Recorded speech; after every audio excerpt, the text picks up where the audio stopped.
একদিন সকালে ঘুম থেকে উঠে আমার বউ অভিযোগের সুরে আমাকে বলতেছে যে আমি রাত্রেবেলা আপনার শরীরের উপরে একটু হাত রাখছি আর আপনি হাতটা সরাই দিছিলেন। হ্যাঁ, আপনি আমাকে যথেষ্ট ভালোবাসেন না। তো এটা শুনেই সাথে সাথে আমার মাথায় একটা উত্তর চলে আসলো, সেটা হইলো যে আমি তাকে বললাম যে ও আচ্ছা, ওইটা তোমার হাত ছিল। কিছু মনে করো না, আমি ঠিক ওই সময় স্বপ্নে দেখতেছিলাম যে একটা বেগানা নারী আমাকে আমার শরীরে হাত রাখছে। তো আমি বেগানা নারী হাত রাখছে দেখে আমি হাতটা সরাই দিছি।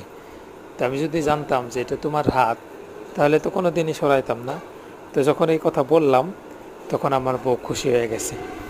তো স্ত্রীকে খুশি করার জন্য টুকটাক মিথ্যা কথা বলা জায়েজ আছে। ভালো থাকবেন।